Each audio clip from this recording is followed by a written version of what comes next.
Yo, what's up, swag? And you already know what time it is, man. It's your boy KLR, aka KL Swag. Back here with a video, man. Look, man, we about to react to Urinated Tree, the Haters Guide, 2021 NFL season. Let's check it out. Let's go over this. Haters Guide. I really thought this team was on the right track. He even made a goddamn video about it a year ago. Damn, a pick already? That's the type of pick I'm not gonna lie, I'll pick that off. I get there were health issues in the offensive line with soccer. My ball skills is not the best, but I'm picking that off. Especially when it went straight to me. Jacksonville in the London Bowl, you're probably going to want those back. Failures as ugly as the whole Deshaun Watson saga that never ended up happening. Damn. It looked awful. When you rattle off 8 of 9 wins after starting 1-7, I find it impressive. Even if most of their opponents were what you call easy. The fact that they rallied around themselves to overcome an incredibly shitty start should be signs of progress, right? Just like Will Fuller's projected performance in this offense, it was deceiving. Tensions had boiled underneath with a civil war brewing between Chris Greer and Brian Flores. There were grumblings that Stephen Ross wasn't happy with Flores fucking up their precious tank a few years ago. And they were all but confirmed when Miami jammed an axe in its back. When an owner allegedly offers $100,000 per loss in 2019, that's an ethical issue. Damn. One that ruins the sanctity of the game. It's become a he said, she said slap fight. The Dolphins have become a circus. And this kind of shit is how bad they franchises trash. stay bad. Mike McDaniel might be a good coach for them, but I can't take a franchise seriously when they shit on the main reason why they were able to revive. Not to mention Flores is suing the NFL for alleged discrimination. There's a good chance Yeah, he never man. get a job in the league They didn't again. hire my dog. And it's a damn shame. The Shield doesn't like those that bite the hand that feeds. And Ross might be joining them in the cold soon I enough. love that metaphor. That spineless move at least Is it a metaphor? deserves it. Sometimes you have to stop and wonder if Joe Namath made a deal with unsavory characters to win Super Bowl III. How That's a else do you beautiful explain throw. all the horrific misfortunes that have befallen the Jets franchise since then? You could tell they were done before the season even started thanks to all the God injuries damn. on defense. Once the games began, the typical jetsing that has become so commonplace these days. Sloppy play, a defense that defends as well as a twig against a Oh my raging gosh, waterfall, Jonathan and an Taylor? offense existing to see Zach Wilson get destroyed Damn. every chance they got. You can't really gauge Wilson since everything was so fucked from the word go. He was running for his life most times he was under center. All you need to say was that their main highlight was a journeyman QB and Mike motherfucking White. He should have been given more chances. That guy was a fucking legend and he was screwed by benchings and COVID. Now, I feel that the Jets organization is trying everything they can to get on the right track, but I fear they're running out of time. All you can hope for if you're a fan, stay healthy and make some semblance of progress. Anything to let them see greener pastures again. Even when the Ravens were looked at as an AFC North contender, I didn't take them seriously. If you watched their games closely, you saw serious warning signs. Damn. They were playing with fire repeatedly, dancing through way too many raindrops. Just Lamar just needs to get better on playing like better, bro. But he was also like he kept getting sick and hurt. From Justin Tucker away from being mediocre. It's nothing disparaging about them. It's just the truth. We all knew why they were going to slide back into irrelevance. The injuries. They Yeah, haven't Lamar. hurt since the preseason. Team lost all their fucking running backs before a game was even played, and it didn't stop. Every crazy. week that passed, well, there's 2 more key players down long term, at minimum. Crazy, It all bro. leads to the classic trope of the Ravens ripping their fans' hearts out of them and crushing it by industrial press. 6 straight losses to end the year to finish under 500. That's crazy. The analytical sword gives 0 fucks about being out of cornerbacks. It only cares about results. Against the Steelers and Packers, a one-way ticket to 2-point conversion. Damn, he dropped it. After that experience, Los Angeles in a painful comeback drive. Then get clowned by Pittsburgh again in an overtime slot fest. Did I mention that Lamar went down with injury as well? Yeah, I already knew. He's an enigma. He shows brilliant moments, but puts together some massive duds when he's forced to throw. So do you give him the big bucks? If injuries start to slow him down, you're stuck with another Joe Flacco situation. And we all know where that leads. This collapse has cost Wayne Damn. Martindale his job. And Ravens another playing painful year may terrible. cost them more. Soon enough, the city of Baltimore itself will fall victim to They play injury in the real next bad. few months. Ain't this a perfect microcosm of Cleveland or what? He said the Most bakery of talented team sadness. the I'm Browns have dead. boasted since the 80s. They proceed to fall apart in nearly every conceivable way. Anytime they get a chance to do anything, Nope, there's a crucial interception by Baker. Nope, here's Jarvis Landry's hands turning into stone at the worst possible times. Damn. Nope, the team's unable to capitalize on Lamar Jackson turning into complete ass. Damn. Injuries played a role, but that's an unfortunate cop-out in most cases. The whole team felt off. There was no cohesion. The tactics left a lot to be desired. The biggest impact they had on the year was off-field drama. Not to mention Baker Mayfield. With his injury, he should have never been playing. The torn labrum in his non-throwing shoulder fucked his mechanics. He became a colossal liability. And the Browns refused to acknowledge that his headstrong tendencies were costing the team. Now everyone wonders if Baker is the real answer moving forward. I don't know. On top of that, they get one of the more painful seasons they've had in recent history. That Super Bowl run should have been theirs. And now it's fucking Cincinnati's. Not to mention Odell Beckham Jr. proved himself right by reviving his career in Los Angeles. He really did. He really Baker did. can shoot all the commercials he wants, but for the Browns, it's nothing but regression to an old standard. Welcome back. You are a factory of sadness! I'll see you someday. This team punted their season away like the foreleg of the bastard assigned to it. Cameron Johnston should seek restitution. He was abused thanks to a Texan squad that was overmatched in all aspects. All they could do was try to clean up after the blustering butt-chin's terrible reign. When people are more interested in the saga of Deshaun Watson instead of the product on the field, I'd say things are pretty fucked, no? Yeah, that's true. By the way, there was no happy ending on that front. Watson's still here and no word on if a settlement will be reached soon. What else do we discuss? The fact that nearly every veteran was cut? Davis Mills showing flashes but wondering if he'll be ruined in Houston? The poor patsy known as David Culley was Jim Tomsulin after the season? No, I know what we talk about. The coaching search. Houston wanted to hire Josh McCown as their head coach so fucking bad. They were telegraphing that shit so blatantly that God himself was face-palming at Jack Easterby's manipulation. Only issue was that Houston couldn't make it look good to the fans. If they went through with it, the city would have burned down not only Energy Stadium, but the Astrodome as well. Damn. So they settled for a compromise and promote Lovie Smith to hopefully bring stability with this fantastic, whimsical beer. If you were gonna do this, why not just keep Culley? You would have saved a few bucks doing that instead. Wow. You really are pathetic, Colts. Who knew that a team with this much talent on both sides of the ball, the league leader in rushing, 7 Pro Bowlers, 4 All-Pros, and the coaching staff being picked apart by other teams would somehow find a way to keep the Blue Factory running? Jesus Christ himself couldn't save this shit stain of a franchise. The point differential was impressive, but then you realize that most of it was due to beating up on easy opponents. The big issue for Indy early on was that they could never finish the job against playoff contenders. They gave them a fight, but something somewhere would go wrong. Either the defense would buckle, or the run game would... Damn, Leonard Fournette, dude just running people over.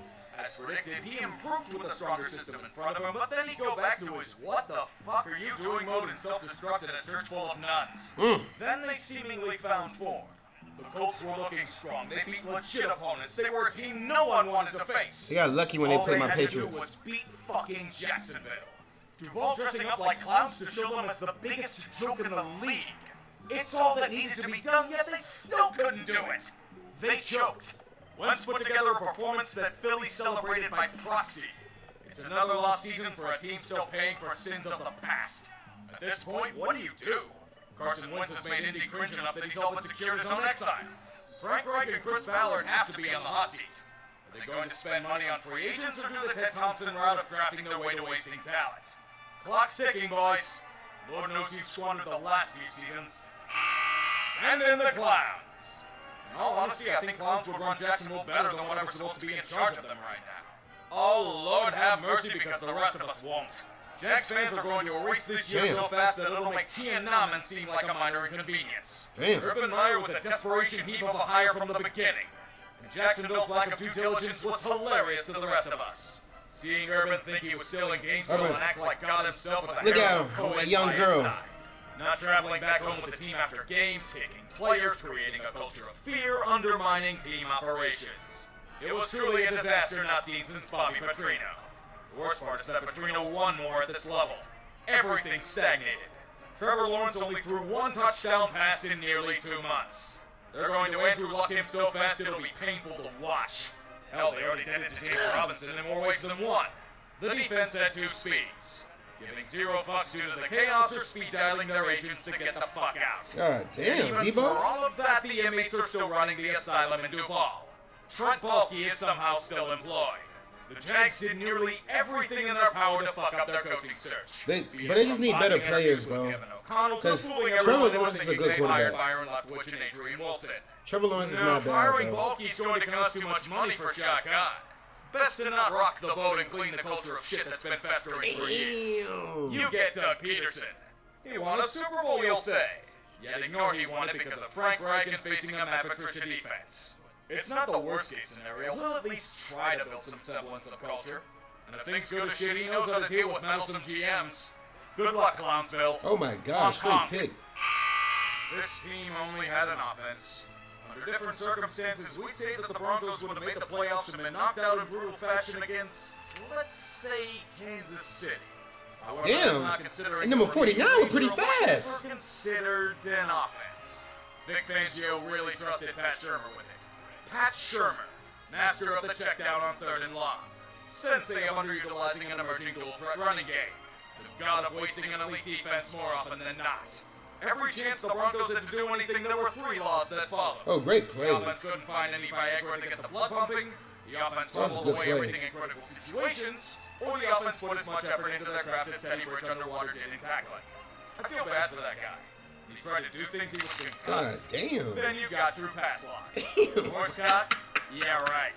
Their inability to move the ball forward forced Vic Fangio and company to move on. To replace him, a Duval cast-off you could argue was carried by Aaron Rodgers. Did I say Aaron Rodgers? Yes, That's you the did. game plan for this offseason. Aaron Rodgers and then profit. Which means that Kirk Cousins will be the starting quarterback in 2022. I don't make the rules, kids. Keep wondering when the Chargers are going to manage to do something. They stumble into another great quarterback talent in the draft, an offense filled with dreams and an overhauling of the offensive line to help them out.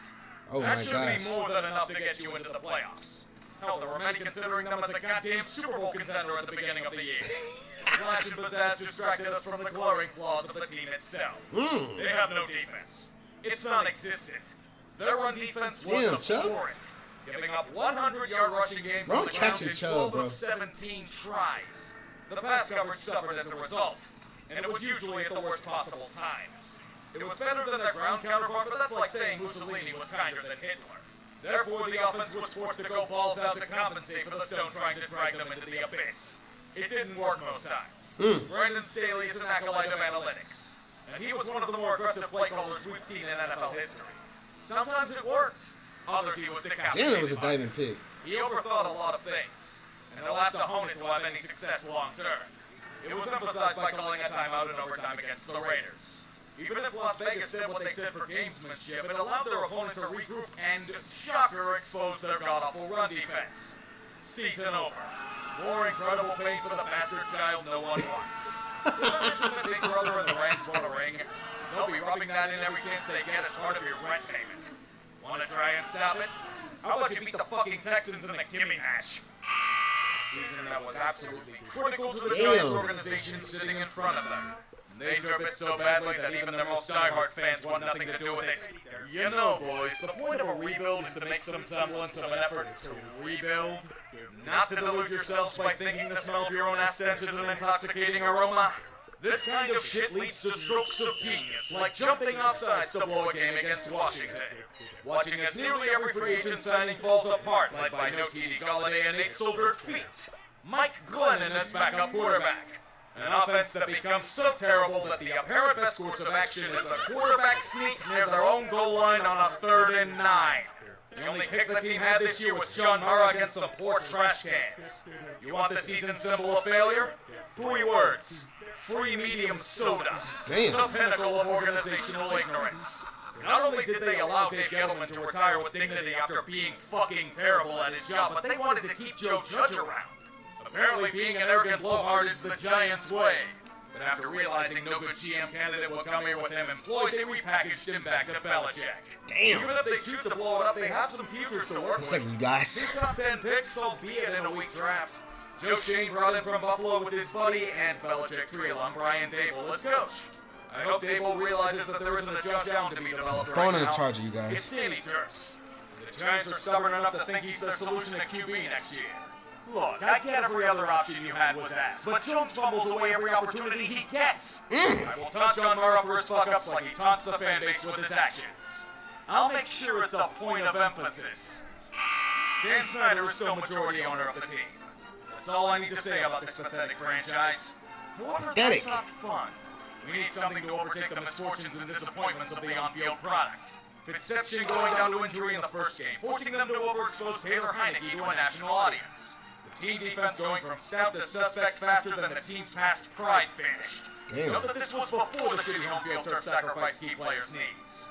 The year was depressing, and showed in an underwhelming finish. Yes, Washington did deal with some real-life shit, but the real problems lie around them. Quite literally around them. FedEx Field is symbolic of Snyder's reign.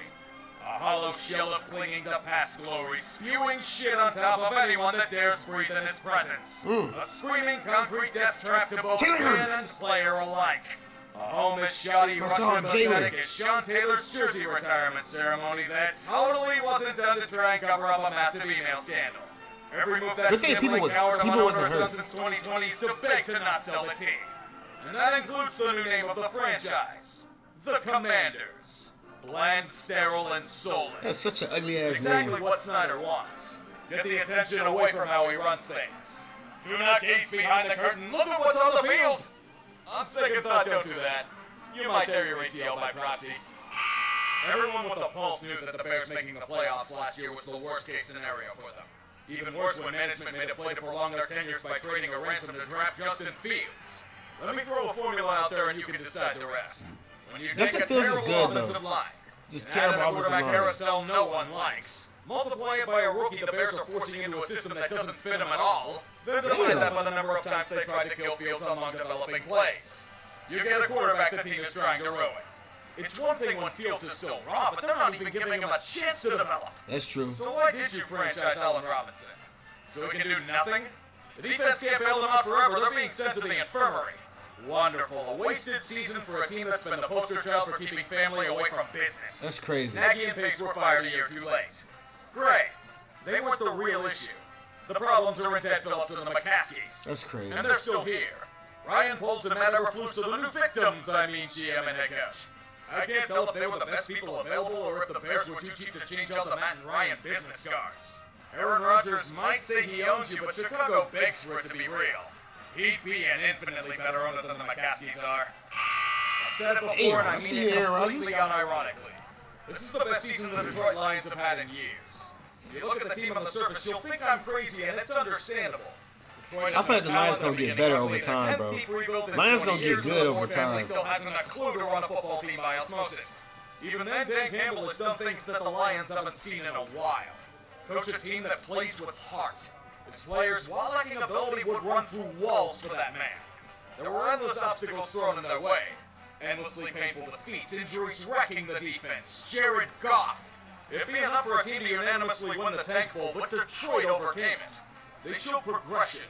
And to be frank, that's all you can hope for in these kinds of years. If there's one suggestion I'd make, Dan, stop calling offensive plays. Anthony Lynn may have been terrible at it, but some of Dan's calls were very baffling. That's a minor nitpick, however. It will hopefully call a better future soon. Wow. Where Aiden Hutchinson is drafted and the city celebrates Matthew Stafford proving Detroit's a shitpile by winning a ring the first year he leaves. It's the greatest accomplishment the Lions have had this millennium. This Vikings year was just so Vikings that it somehow out-Vikinged the rest of their hilarious fuck-ups. That's all you need to say. As many chances as they had to make something of themselves. That was a good catch. catch. As often as we all thought they had the talent to be much better than what they were.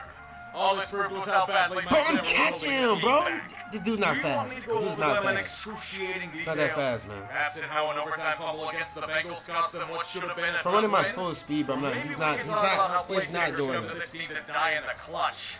Doing nothing at home against Cleveland. Losing to a Dallas team starting Cooper Rush at QB while collapsing on offense. Kirk Cousins lining up under the wrong fucking lineman against San Francisco. Wait, I got the moment. Being the first team to lose to the Detroit Lions by means of shitty coverage. Oh, what a Viking season it truly was. Embarrassing. And it's finally forced the team to admit they need an executive overhaul. Mike Zimmer and Rick Spielman were finally thrown out. And hopefully their shortcomings are gone with them. In their stead, the GM from the Cleveland School of Analytics in Sean McVay's next apprentice in Kevin O'Connell. This may be the end of the Herschel Walker 2.0 era and Kirk Cousins 2 if the trade market is enticing enough. I'm dead. Just like every other sports team in Minnesota, there was only relentless underachieving and failed ambitions. I wonder if they can ever break out of it. Their record is relatively deceiving. The Falcons were a weak franchise that got butt-fucked in most of their losses, to the sheer horror of anyone who bothered to watch. Yet, for some strange reason, this team felt different than past vintages of joke. Instead of randomly blowing close games, they find ways to win them. They were 7-2 in one-score games at one point. Even if it was against bad opponents, that doesn't happen without a legitimate reason behind it. Perhaps the regime change is leading them in the right direction. But there's no denying that Atlanta overachieved. I'd rather see that than the standard fare, but what's the plan moving forward? Will Matt Ryan be willing to tolerate a rebuild at this stage of his career? Especially considering what happened to Matthew Stafford once he left Detroit? What about Calvin Ridley? Does he come back, or is he going to move on with his life? They don't have the cap space to reload. They're already over for next year. I wonder, with a fresh set of eyes, if the Falcons finally begin to clean up the mess left after 28-3. They've ignored it for far too long. How they go from here, however, is up to them to decide. Atlanta can't go back. There's nothing there.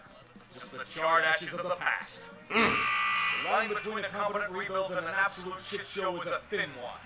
When you see the Carolina Panthers, you can understand how perilous the balancing act is. Early in the year, easy opponents, yes, but a 3-0 start is promising enough. Sam Darnold doesn't look like complete ass. They could be something, they said. Oh, they were something. If you consider a smoldering trash fire or something, I guess. After that good start, the only thing that started was a transformation into a complete and utter mockery of what's supposed to be a football team. How do we know this? Look at what happened after Christian McCaffrey got injured for roughly the 8th time in 3 seasons. Without a great running back, Darnold regressed to a trauma that even the Jets barely saw. His offensive line was so bad that Cam Irving was the blindside blocker. Cam Irving. Even worse, Mono Man had one mode. Unable to throw a football. Somewhere Adam Gase swells in pride after being proven right about the QB he ruined. Things were so awful on offense that ownership meddled and signed the silly putty shoulder of Cam Newton to appeal to nostalgia and get more asses in seats. It was fucking depressing to see him try and throw. No, Cam, you're not back, you're done. Just like Carolina was by losing their last 7 games. You're not back, you're done. Oh my gosh.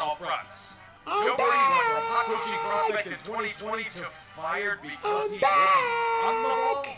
Matt Rule is being exposed as a fraud very, very quickly. 2, sometimes 3 quarterback systems. Oh my gosh. What the hell was he doing at Temple and Baylor? The only reason he's still here can be summed up in this. 5 years, $45 million. That's how much he's still owed. Damn. Denver doesn't want to pay him a massive severance. It's a lot. As they deal with an anchor of a coaching contract and go hunting for another quarterback, we all sit and laugh at how they locked in Darnold's 5th-year option before the season. Even Jerry Richardson wasn't this headstrong when he owned the team. This is going to be one of the bigger what-if scenarios in this NFL era. A team that had been consistently blessed with elite talent, but whose only consistency was in brutal God damn, he got his ass popped. Yes, they have a Super Bowl ring, but it's been over a decade since then. This league is one that says, what have you done for me lately? Oh my God, Cordell Patterson took off. A painful reminder that playoff windows usually fade with a whimper. Injuries destroyed them. They were without a significant chunk of their offensive weapons. Sometimes, in the case of Mike Thompson, will lutz for the whole season. New Orleans was somehow in the playoff race, but let's be real. Their hopes died the moment famous Jameis tore his ACL. They lack a legitimate backup option to carry them anywhere notable. Taysom Hill is good in doses, but that's it. What else is there? Trevor Siemian throwing to those practice squad receivers? Behind that ragtag O-line? Nothing was more anti-football than watching them be forced to play down over 20 men against Miami. The less said about that COVID bullshit, the better. They missed the playoffs due to the Rams fucking up. The time to pay the piper has come due. Constant restructuring has left the Saints about $65 million over the cap. Oh my God! Being cut spread like disease, but the real loss will be felt off of it. Sean Payton is leaving the organization. Burnout has gotten the best of it. Oh my He's taking time off to pursue other passions in life. Dennis Allen is replacing him to retain continuity, but this is why you can't squander opportunities when you have them. Because you end up like New Orleans. It might be a long and dark road ahead. Hope you find a lantern somewhere. You know when something feels like it's at the end, yet you want to cling on to dear life to whatever's left of that past glory? Why do I get the feeling that the Seahawks are there? This year fell off from the beginning. Maybe it was that embarrassing loss to the Titans at home in week 2. Maybe it was the offense's failure to launch in more than a few circumstances, but something didn't feel right. Perhaps those fears manifested in Russell Wilson's finger injury. Once his throwing hand was damaged, after that sluggish start, goodbye playoff hopes. Geno Smith ain't driving you anywhere besides suboptimal playland. Geno Smith, I don't know, bro. He's good, but he's not. I don't know just a Wilson injury scenario. This kept happening even as he returned. Questions as to whether or not he was fully healthy aside, a nefarious narrative has emerged. Chef Russ was masking Seattle's glaring flaws for years. He couldn't bail them out like usual. So the Seahawks now suffer the worst-case scenario. A team without a clear vision, losing out on a precious top 10 and my dog Jamal, he's there, but he want to win. That's why he there. He losing. Pete Carroll may be past his expiration date, but he'll still be here. Damn. What about Russell Wilson? The trade rumors are coming back with a fury, and he might not want to waste more of his career here. Time will tell on that front, though. Perhaps uninstalling Ken Norton Jr.'s antivirus will be enough to stem the tide, but it just feels like the end of an era. Sad part is that they'll be known for passing the ball on the 1-yard line instead of, winning a fucking Super Bowl. Means you can't escape them. That shit is bad, bro. I'm not gonna lie. That is bad, bro. See you guys in the next video. See how the Seahawks gotta do better.